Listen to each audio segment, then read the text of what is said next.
Blog Talk Radio.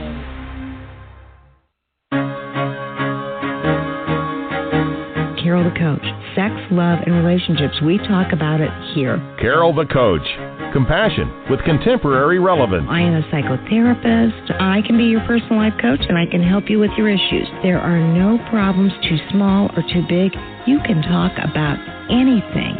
Speaker, columnist, radio TV host, and commentator. Carol the Coach brings messages of wellness and empowerment within reach of everyday people every day. Almost 5 years ago, I lost my soulmate in an accident. He was killed in a plane crash. Life just, for me, has seemed to stop. There are groups all over the city. I teach one.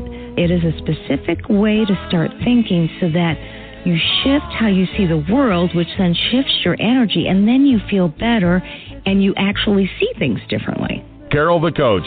Always available, too, at carolthecoach.com. Now, I've got Russell on the line. I'm 47 years old. I'm a truck driver. I am married. I have a wife in San Francisco. Okay. I haven't been home in 6 months. My thing is, I don't know if I have a sex addiction or what the problem is. Why do I want what I can't have? And as soon as I can have it, I don't want it anymore. You're right on target when you say, I don't know if I have a sexual addiction. Well, guess what? Yes, you do. And you know what? That's my specialty, Russell, so you're at the right place. Continue. I meet women online, and I'm in a different part of the country. I travel all 48 states, so I love sex. I hear self-esteem issues. You never felt good enough, and you didn't feel like you were getting what you should have then, and you're reenacting that now. Do you want to change that about yourself? I got an interesting email this week. He says, thank you for taking my email in question. My girlfriend and I listened to you on the radio. And I wanted to talk with you a little bit about that email.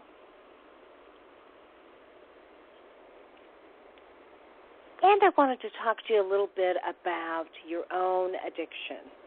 I feel so blessed to be here with you tonight. Hi there, I'm Carol the Coach, and my real name is Carol Jurgensen-Sheets. I'm out of Indianapolis, Indiana, and as you well know, you probably either got this show through blogtalkradio.com or you subscribe to me on iTunes. And for somebody who just may be finding the show for the first time, know that you can absolutely subscribe to every episode that I have recorded.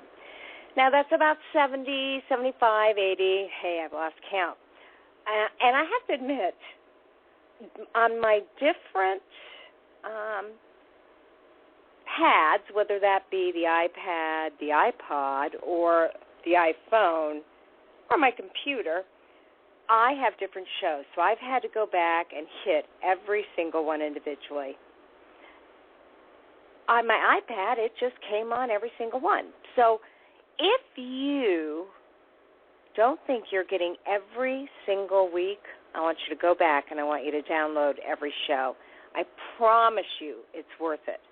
How do I know? Well, one, despite my humility and ability to be humble, I think it's a fantastic show. You get information from a variety of resources, a variety of guests. Okay, I grant you that not every show may be for you. But it is certainly worth two things. One, taking a listen and deciding, do I want to hear the rest of the show? And two, you may learn something about your partner. You may learn something about yourself as you were a child. Like, for instance, I got to tell you, tonight we're going to be doing a show on teen porn. And that's how I got into this business. I was getting calls from superintendents and school people all over the state because I was comfortable with this subject before I was even certified. And they were saying, hey, kids are out of control. They're having sex on the bus, oral sex. They're videotaping it. It's being spread, globally. We don't know what to do with this. This is bigger than we are. We don't know what to do to control it. And so that's what got me interested in this field. And then as I explored, I found out how compulsive this addiction is and how it affects everybody in different ways. And so tonight I am happy to be interviewing just an amazing person, Alex Lerza, who is a therapist, speaker, and writer who talks about healthy sexuality, and he works at the Christian Counseling Center in San Jose as a marriage family therapist intern. He's completed his master's degree from Santa Clara University in 2012, and he became a CSAT through the International Institute of Trauma and Addiction. He's the author of the Healthy Sexuality blog, the Teen Recovery Handbook, From Porn and Sex Addiction, and he's also the creator of the Teen Recovery Program From Sex and Porn Addiction, the only intensive outpatient program in the Silicon Valley for teens with sexual addiction. He's married. He's got a son himself. He loves to fly fish.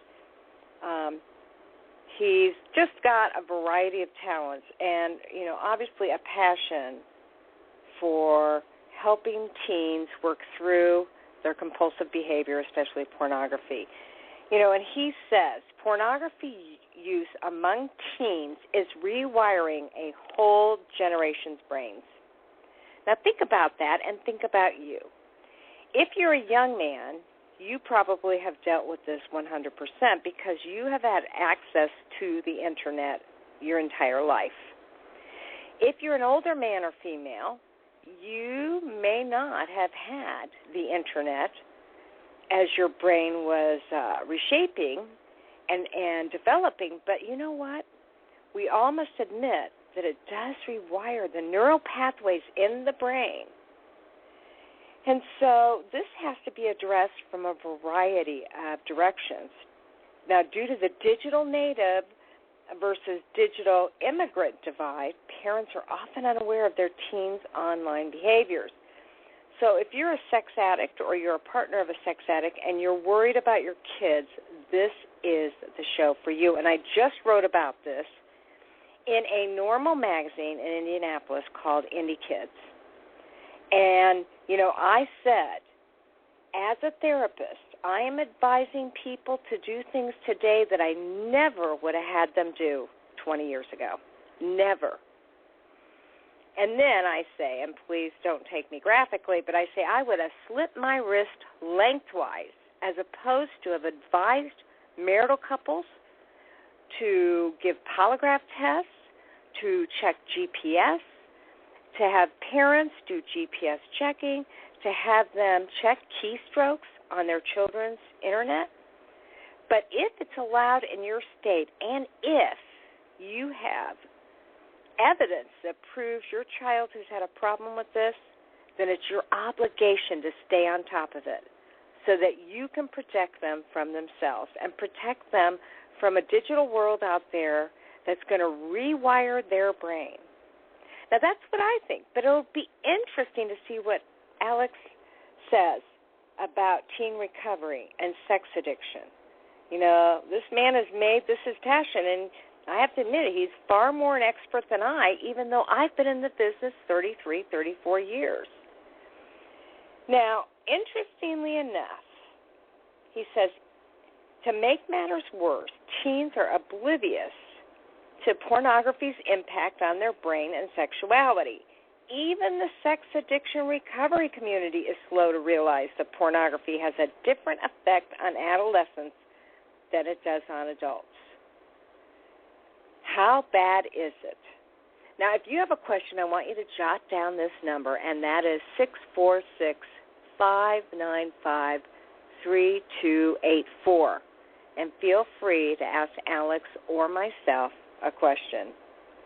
He says, according to Norton's survey in 2009, of the 3.5 million users aged 5 to 18 years old, the number 4 search term is porn for those 7 and under. The number 1 search term was YouTube. According to a 2013 Covenant Eyes report, the number 1 search term on YouTube is porn, in that the same report, 7 out of 10 boys under 18 have spent 30 minutes or more on pornography. For girls, it was 1 out of 5. In other words, 3 out of 10 boys have seen bestiality. 1 out of 5 have seen rape scenes, and 15% underage pornography. For girls, 1 out of 10 have seen rape scenes, and 1 out of 10 have seen underage pornography. Now, you know, when we're talking about why are all these killings occurring in the United States and, you know, all over the world, but certainly it appears more rampant here. And when we look at the murders, the violence, the rape, I maintain it's gaming, it's internet porn, it's media.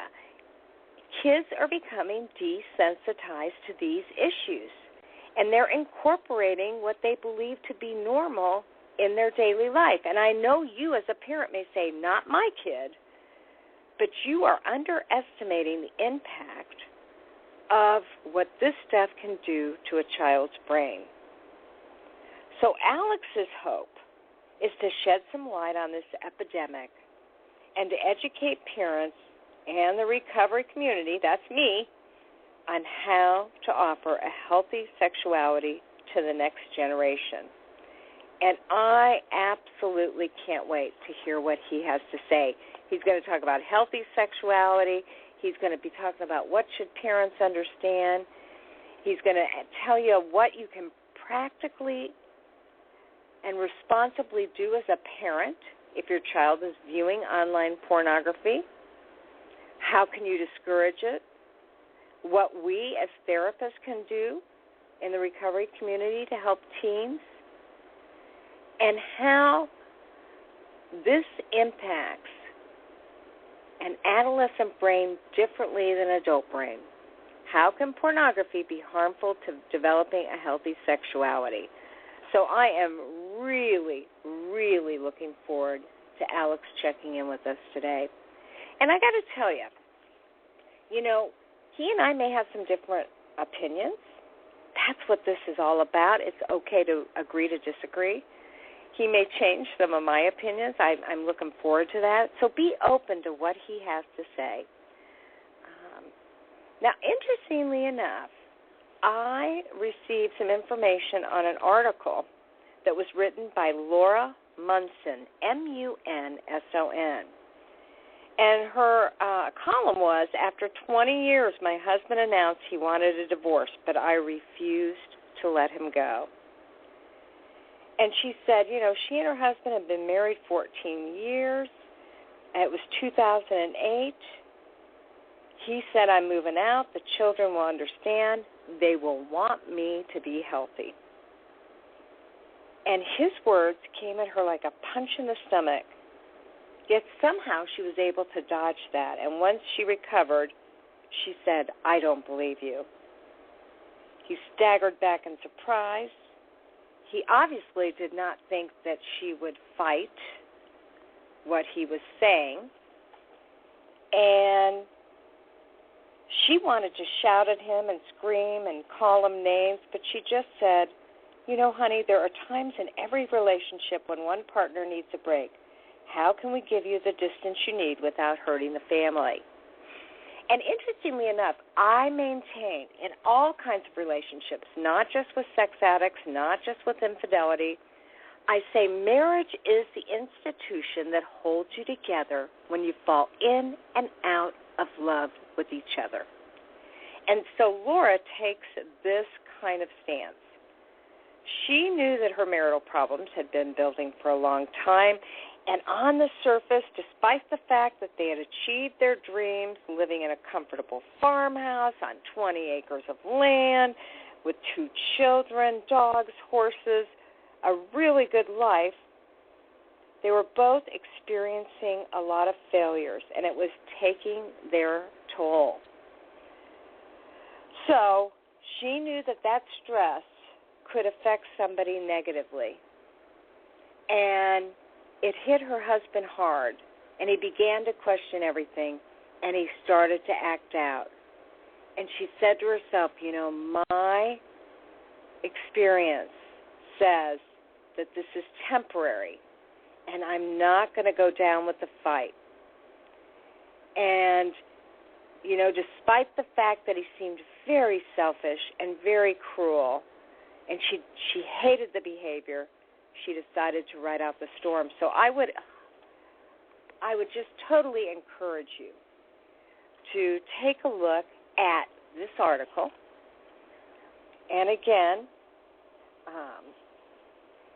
it's an amazing article that comes from a now-written book called This Is Not the Story You Think It Is, A Season of Unlikely Happiness.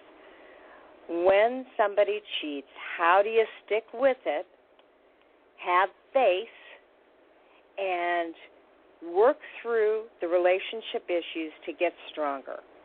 So I highly recommend you get Laura Munson, Laura Munson, Munson, her book, This Is Not the Story You Think It Is.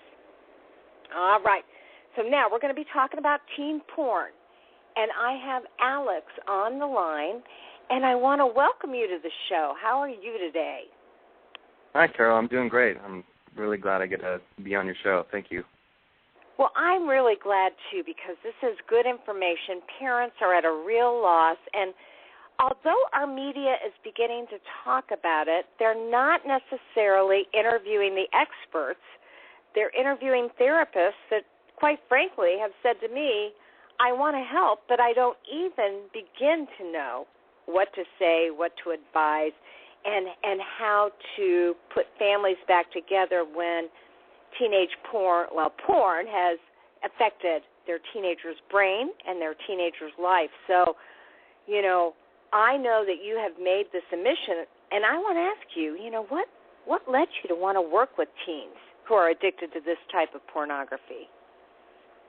Well, I love being certified like yourself, and, like you, I see so much damage, because a lot of the guys I see are married. Some of them are estranged from their kids. There's just so much damage that I was like, how can we begin to get ahead of this a little bit? And, even in my own life, I realized I sit on the divide between the digital immigrants and the digital natives, which is 1980, and that's when I was born.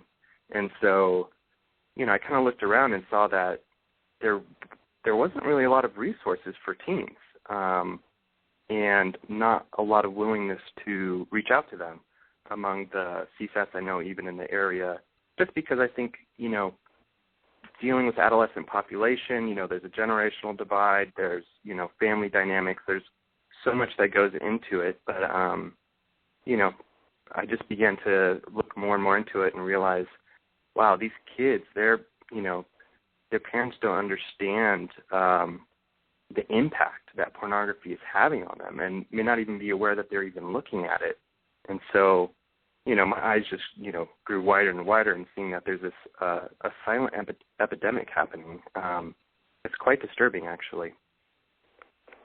Well, 100% it's disturbing from a relational aspect and from a self-esteem aspect, but it's really disturbing from a neural pathway perspective, how the brain is affected by internet pornography at an early age, probably 3, 4, 5 on up. So tell me a little bit about what impact you think pornography has on the adolescent brain, and how is that different from the adult brain? Yeah, one thing I think people may not know is that an adolescent brain is not an adult brain with less experience. It has a different structure to it than it does an adult brain. And so some of the things that make an adolescent brain more susceptible actually to pornography addiction and sexual conditioning is that they have less of the prefrontal cortex developed, which is the CEO part of your brain, the hey, let's think about this and make smart decisions, and their limbic system, which pumps out kind of the sex, drugs, and rock and roll chemicals, is on overdrive.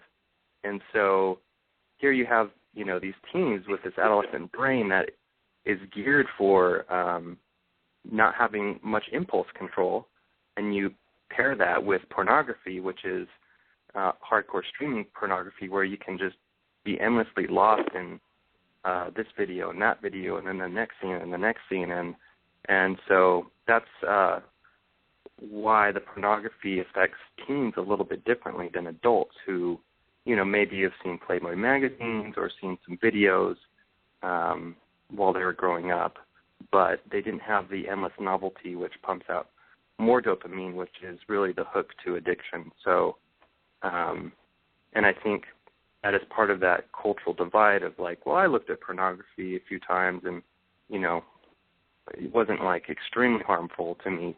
And so I think that's one of those misconceptions that parents may have, is that hardcore streaming video pornography affects the adolescent brain much differently.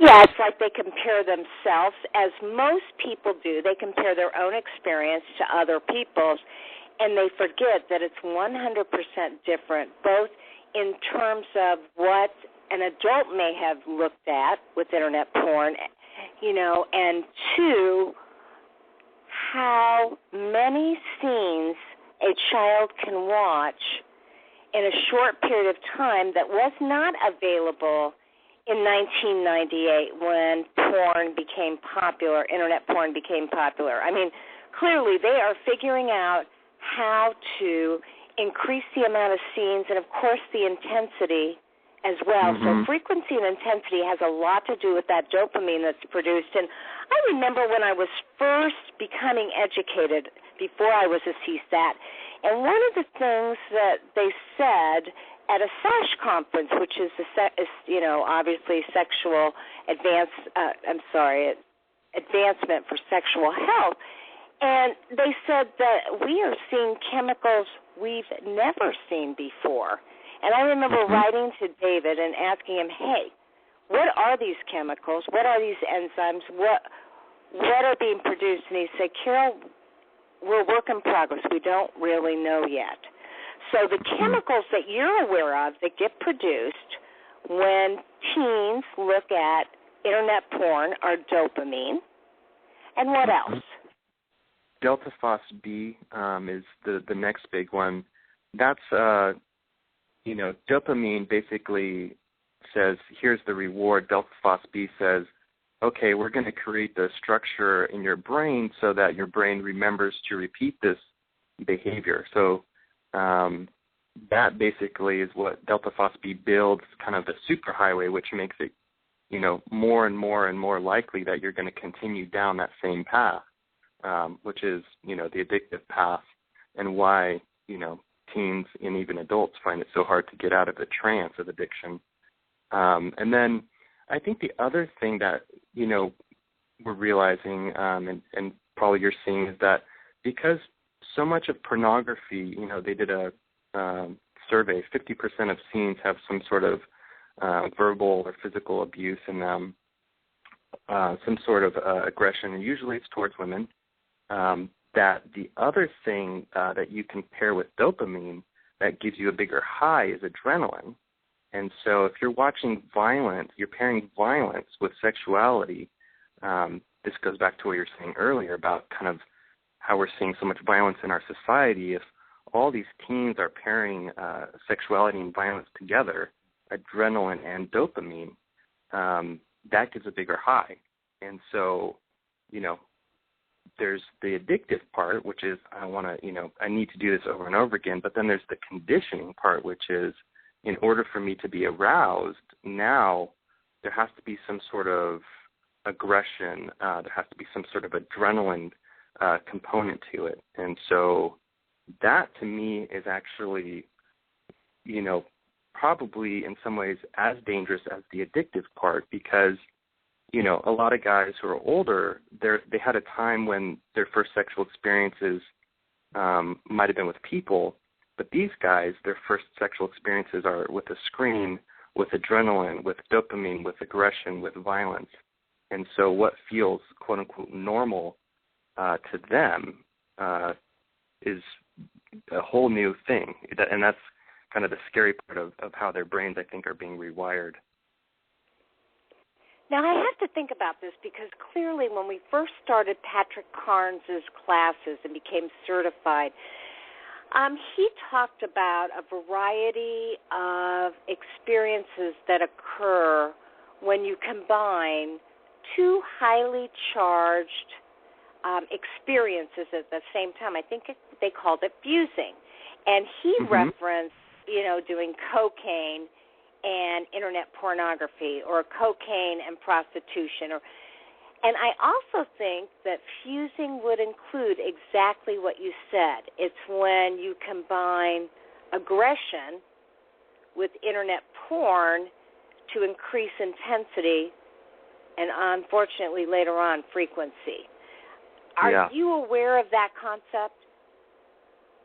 Yeah, the kind of the associations that the brain makes between two different experiences chemically, like how a lot of times alcoholics, if they smoke, whenever they drink, whenever they smoke, they might still feel the craving for alcohol because of those kind of that fusing of nicotine and dopamine from the alcohol.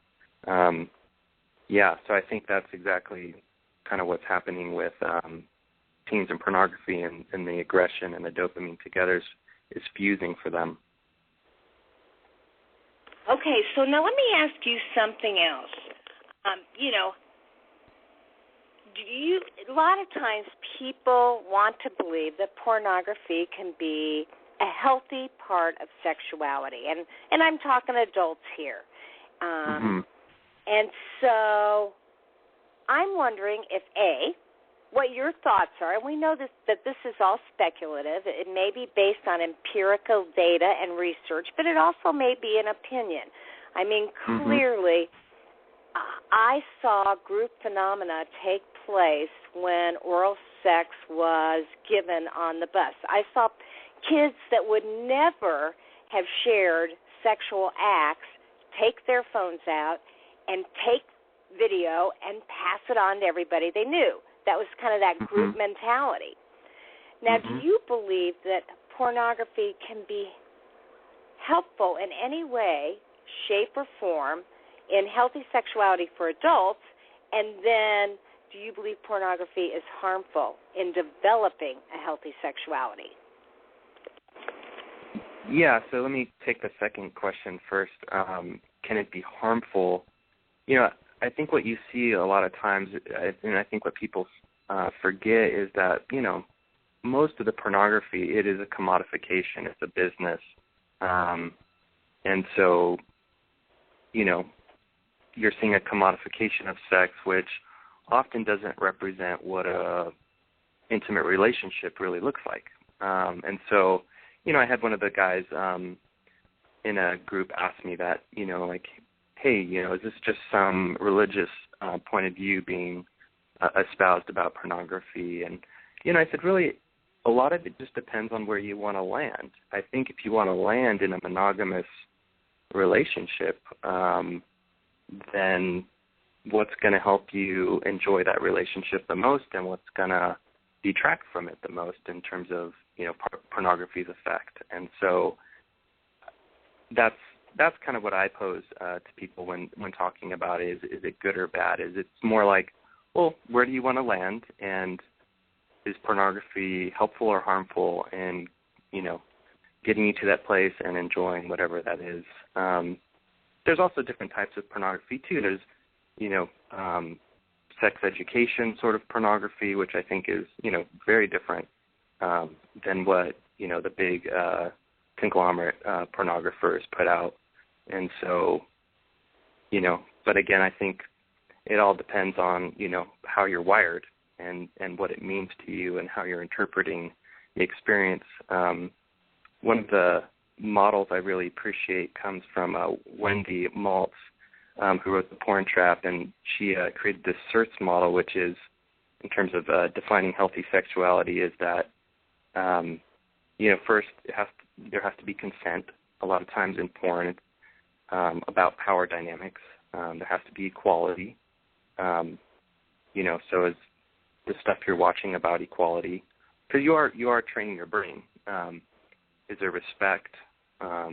Is there trust between the people? And is there safety? And so, I think that's a helpful paradigm in whatever kind of you're looking at in terms of how you're influencing your sexuality. Well, that makes a lot of sense, and clearly, I'm familiar with Wendy's work, and yet I don't think I had that reference stored in my brain in terms of what she says. I do talk to people that don't in any way, shape, or form seem to have a problem incorporating pornography in their sexuality. My fear is that it's such a slippery slope. And just like crack, you may have been able to do marijuana or anything, ecstasy, acid, heroin, and there may be one drug that brain locks and creates a whole cycle of addiction. And so it's kind of like you flirt with disaster when you participate in something that seems very harmless. Now, let me ask you, what is some of the advice that you give parents because they don't get good, healthy advice?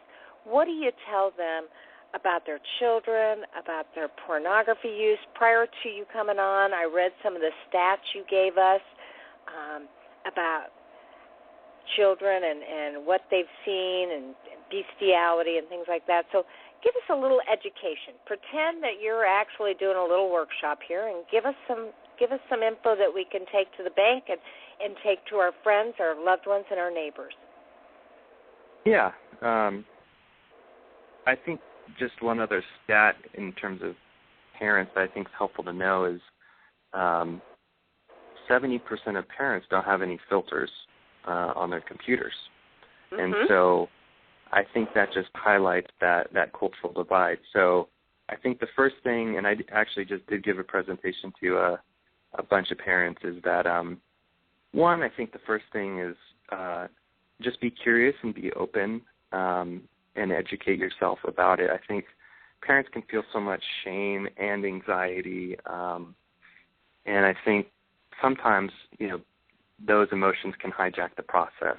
So my just beginning invitation is just, be gracious toward yourself in this process. There's this cultural thing going on. There's a much bigger thing going on. So just be aware of that. And, if you know the Serenity Prayer, then that's helpful. But having said that about the process, the first, and you would probably totally agree, and most people would agree, most important thing is having a good relationship with your kids.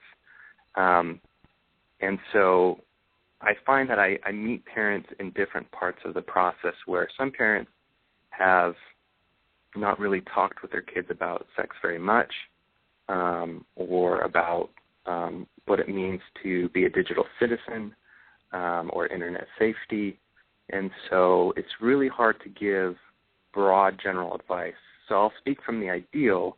I think the ideal is that every parent would develop a healthy sexuality plan for their kids that starts at 2 years old, as soon as they're able to even talk, all the way, throughout life, basically. And that the healthy sexuality plan would be able to provide a counter-narrative to what they'll be exposed to in terms of pornography. Because I think we have to, so number one, just expect that your kids have probably been exposed to pornography.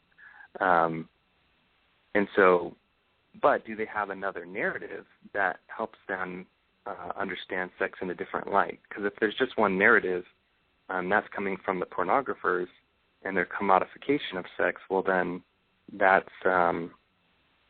that'll have the greatest pull and the greatest power in determining their sexuality. So having relationship, having communication throughout life, developing a healthy sex narrative, either through a religious group you're affiliated with or a community organization or nonprofit or hospitals. Stanford Hospital here has a great program for dads and sons, moms and daughters, and dads and daughters, everything, where they really pull out, the science, but also just how we're made as people and how do we thrive sexually. Parents need to have an internet safety plan, and so just do you have any filters? NetNanny's great. iBoss is helpful. You need a little bit more savvy to work with that, but that works as well. But having an internet safety plan, developing boundaries around screens like phones and tablets and all that stuff. So having a clear plan about, does a child, when do you, introduce a screen to a child? Because, with a car, the government has set up, standards of like, okay, so you need this education, you need to learn that, then you get your permit, which means you're observed. So having, a boundary process with screen time and what that means, I think is key. I would recommend kind of thinking of it as a permit process where you give a little bit of freedom with a screen, monitor, if they're responsible, and over time give more and more freedom and less boundaries in that regard. And then, lastly, in terms of a healthy sexuality plan, knowing where to find the resources and education like this podcast, my website, I have a blog where you can subscribe, and I, speak to parents about these things. Because as a digital immigrant, if you are one, kind of like going to a different country, if you're going to plan a vacation, you learn all the customs as much as possible, and you do a lot of research so that, you can be aware of what's going on. And so I think having that posture of being a learner, being curious as a parent, not criticizing as much the technology, but trying to understand it so that you can have a conversation, a respectful conversation with your kids. I think those, are, just to touch briefly on all the essential ingredients, I think, to keeping your kid from being addicted to porn and sexually conditioned to a very unhealthy sexuality. So in some ways, again, a parent first has to create some emotion regulation so that they're not afraid of what they have found or heard or seen. They have to remain calm and almost with curiosity as opposed to any kind of a judgment. Oh yeah. Yeah, because if the shame or anxiety is driving the bus with your teen, the teen probably already feels so much shame, and then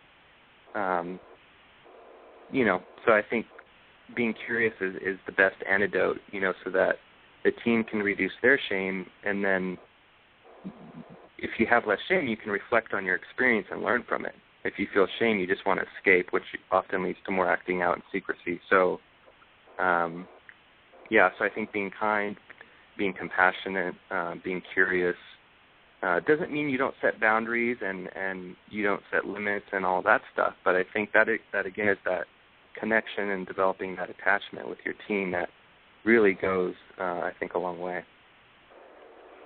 Well, I absolutely know that you're right, and that is very, very good advice. And if they've set some limits for their child and they've put some filters on a phone or on an iPad or, a computer, and they find that their children compulsively stay up in the middle of the night to look at things, share things that get them in trouble with school, interfere with their relationships, obviously your blog exposes parents to how they can handle that situation further. So give us again the name of your blog, because I know that your website is www.alexlerza.com, and your blog is called? It's a healthy sexuality blog, and it's alexlerza.com/blog. And the best way, I think, to utilize that is just to sign up so you get a weekly, update from whatever I'm writing for that week. And, to the point about, I think this is the problem, Carl. I think this was so great. Why we get to talk about this right now is that there's just so few resources. And so I do coaching with parents around this stuff. I think you do, obviously, a ton of coaching with parents, but if there's nobody in your area who can, from a competent place really know how to help you, I think it's just really hard for parents just to be left trying to figure out how to help a teen who's addicted to pornography. And so I hope if you are a parent out there that you do give Carol a call, you check out my blog, and, we'll do our best to try to find local resources for you as well. But know that this is a tough battle because the culture is slow. Even the recovery community is slow in being able to provide, programs for teens. Like you were saying, it's amazing to me that I am the only person in the Silicon Valley, which is, the epicenter of technology that has a program for teens. I mean, that's just crazy, given that most of the teens in this valley are looking at porn on their iPhones.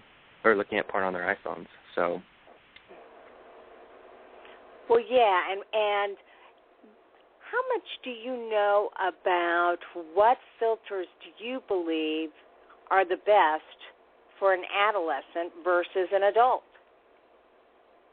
Yeah, that's actually a great question, because I think with adults, it depends where they're at in the process of, their impulse control. But with adults, I really like monitoring better, where, something like Covenant Eyes, and I think you're a proponent of Covenant Eyes, where, you have an accountability partner. So there's a relational context, which is really what you want to develop if you're in recovery. It's just kind of this internal observer, kind of your somebody, a wise inner self that can see and think about the consequences of your decisions. But with teens, because of, again, how their brain is structured, they have a Ferrari engine and Pinto brakes. So in terms of how their brains develop. So I would definitely go with something like Net Nanny or iBoss or SkyDog.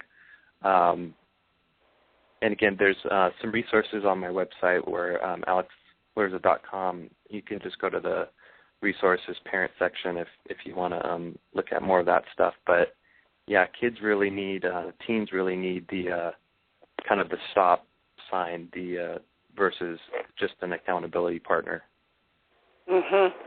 And for many of our listeners, Covenant Eyes does cost money, but it's an important investment in keeping your child safe and in helping them to regulate their own impulses. So I highly recommend some of those as opposed to Canine, which is a free service. But truly, our kids know how to get out of things as well as they know how to get into them. And so, oh, that's great, yeah.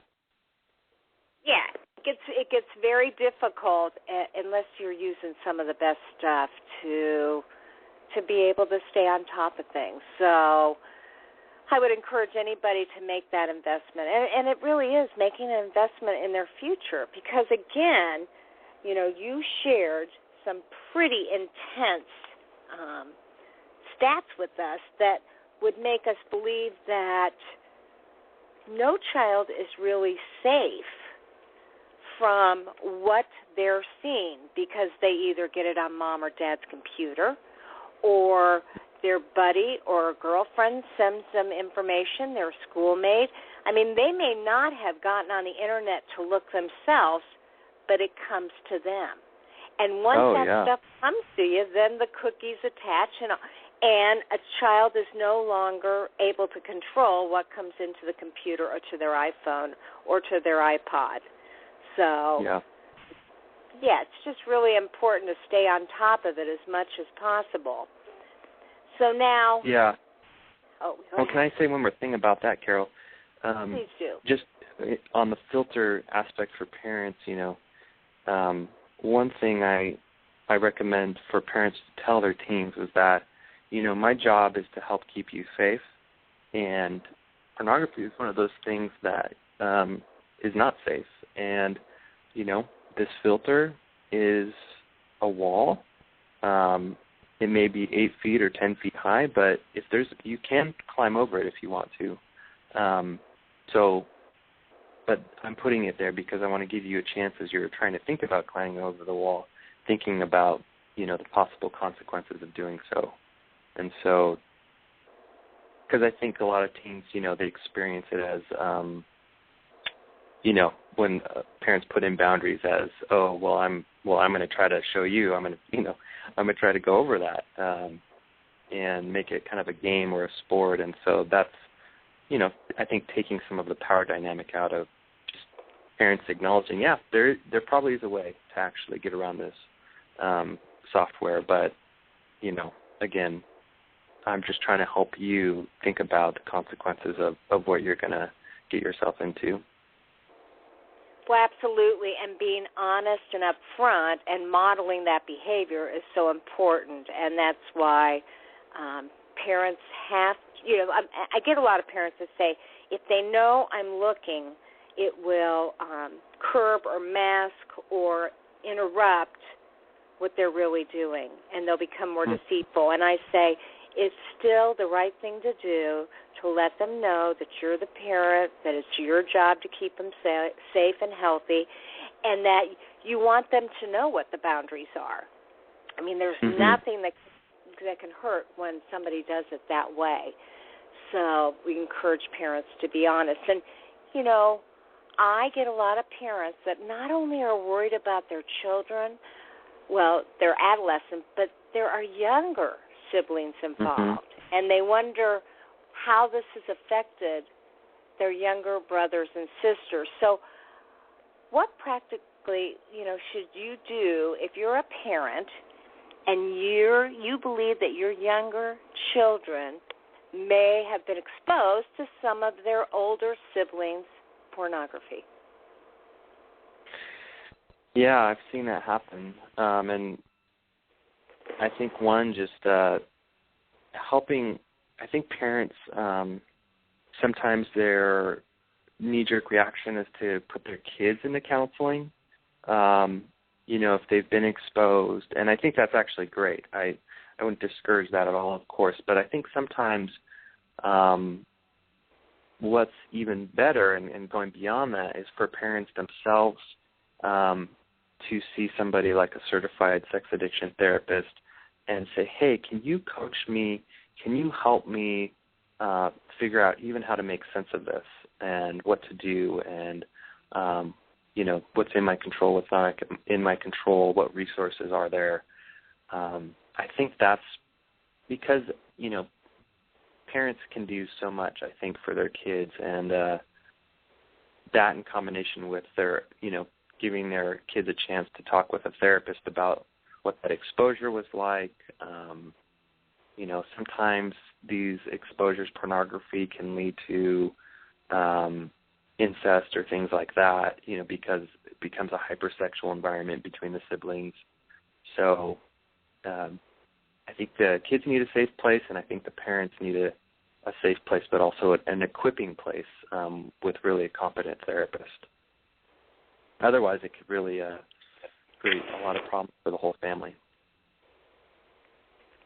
Well, I absolutely would agree with you there, too.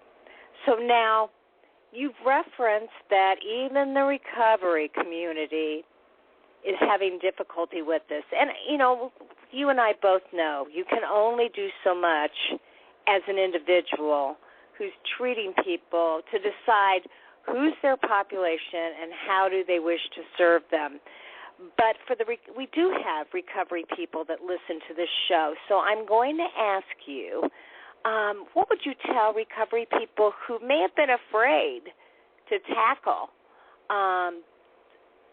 adolescent and even younger kids who are involved in pornography? Yeah, I think my number one invitation is for folks to just lean into the population a little bit. And what I mean by that is I know we all have to live by the boundaries of how we're made and what we feel confident in, but I think sometimes we underestimate, the huge resource that we are as certified sex addiction therapists. to the whole community. So speaking, if possible, at schools, if there's an opportunity. I think offering parenting coaching around this issue. If you don't feel comfortable seeing the adolescent, can you advertise that you help parents establish a healthy sexuality plan or internet safety plan or these sorts of things? I think, CSATs can go a long way in just even kind of tangentially doing that. I think the other invitation I have is for the SAA and the SA recovery community, that's Sexaholics Anonymous and Sex Addicts Anonymous, is to begin to think about ways in kind of the intergroup meetings for access for teens, whether through phone groups or something, because at the moment the 12-step community is an adults-only community for the most part, and there's a lot of ethical, legal reasons for that. But by the time these kids are 18 and they've been exposed to pornography for 8 years of their life or so, we just have to do better, and we have to do more. I know Celebrate Recovery, I'm going to one of their conferences, and they're going to try to establish something for teens. But again, I think if we really want to, get ahead of this issue and understand, the whole rewiring of their brains and what that means, I think those are some of the things that we can do as a community.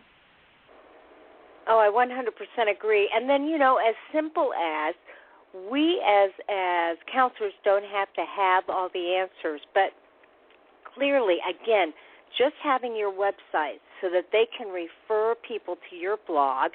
And then I know that you would be happy to take questions, and I don't know if you Skype or do any kind of consultation via phone or via Skype, but I know that you'd be more than happy to direct them the best that you possibly can. So that may be good enough just to get a parent to the right resource. So go ahead one more time, and I'm going to let people know that we're talking with Alex Lerza. Am I saying that right, Lerza? Yeah, you got it right, actually, so that's good. Okay, and his website is www.alexlerza.com. And your phone number, Alex, is? 408-800-6629. That's 408-800-6629. And, I do Skype consultations, to help get some basic infrastructure for, helping parents create a healthy sexuality plan, internet safety plan, those sorts of things, but really try to help them I do a lot of, here's the best local resource for you, kind of networking. So that's right. And are there any books that you would recommend? Obviously, your blog is a wonderful resource, and let's face it, people like to keep it short and simple. They like the bullet points. But are there any books on teenage healthy sexuality and/or teenage sexual addiction? Yeah, so the one book that I really like and I use is What's the Big Deal About Pornography? Mm-hmm. And that one is great, especially for parents, because it has a chapter dedicated to parents that, walks parents through, these are the sorts of things you should know and questions you can ask your teen, and that one's great. There's another book called The Parent's Guide to Understanding Social Media, which is, I think, just a helpful kind of bridging the digital immigrant, digital native divide. It kind of is a book that translates for parents, like, here is your child's world, this is the world they live in, this is, what's important to understand and develop boundaries. Those are the two books that I really appreciate. There isn't, again, though, that's why I've written my own curriculum for my teens. There isn't a lot of material for teens that really gives a clinical approach to recovery from addiction and porn addiction. So, again, I think we're still waiting for more authors and for more resources to put some good stuff out there. And how can clinicians get your curriculum? I'm going to release my curriculum in August, and so that's something that, through the Certified Sex Addiction Therapist community, people have been asking me to release it.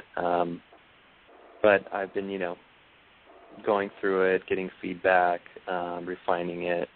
And so it's a 10-week program that involves the family as well. And so it's, clinical in approach. And I think that's the one thing that I really want to offer is kind of the combining the neuroscience, the psychology pieces together. And so, you can look for that in August. Well, fantastic. And so you'll come back on the show when you have that all finalized, and we can talk about that and get some clinicians to take the course or have you down, or because I don't know if you're telling me that is an online course or that is a face-to-face work with Alex course. Well, I think what I'm probably going to do is right now it's in book form, and but there's a ton. So there'll be a book form that anybody will be able to use. Like a parent could buy it. But then I'm going to, what I've also been writing is more of a therapist manual, and basically all of the behind-the-scenes work I do with the family and how to just structure and how to basically create your own intensive outpatient program for teens. And so I'll be providing, a seminar and coaching on that end for therapists, and then the book will just be for teens or parents or whoever wants to buy the workbook. Well, fantastic. I'll look forward to that, and we can trade manuals and just have, because I do a group work for sex addictions for clinicians, and then I do a group work for men so they can also kind of work through their own discovery and journaling. So I look forward to hearing what you got to offer, and I'm sure we can get some clinicians that seems very non-threatening and an easy way to learn about how you can be helpful to kids. I mean, anybody in this field has to, on some level, really want to start. If we can eradicate it or at least help to manage it at a younger age, then truly we're working with the source as opposed to treating the symptom when they're in their 20s, 30s, 40s, 50s, and 60s. So, Alex Lerza, thank you so much. Again, his website is www.alexlerza.com, and you can reach him at 408-800-6629. I'll look forward to that curriculum coming out, and you've been very helpful tonight. Thank you so much. Thanks, Carol. Thanks for having me. This is great that you're, taking this cause on yourself and having me on. So thank you. All right. Keep me posted. All your good works. I want to hear about it. And you have a great week. All right. Good night. Good night. Okay. Well, as you can see, Alex has a wealth of information, and I really highly recommend if you're a parent, even if you don't think this is an issue, you need to be educated, because I'm telling you that just like any addiction, it's unfortunately about people not being honest until a crisis occurs. Now, next week, we have Murray Lee on, and she's going to be talking about some of the exercises and the book that she just wrote for people to work through their feelings about sexual addiction. So we'll look forward to having her on next week. Hey, it's time for me to go. But as always, I'm blessed to have you with me. And as I say at the end of every show, there'll only be one of you at all times. Fearlessly have the courage to be yourself. I'll see you next week.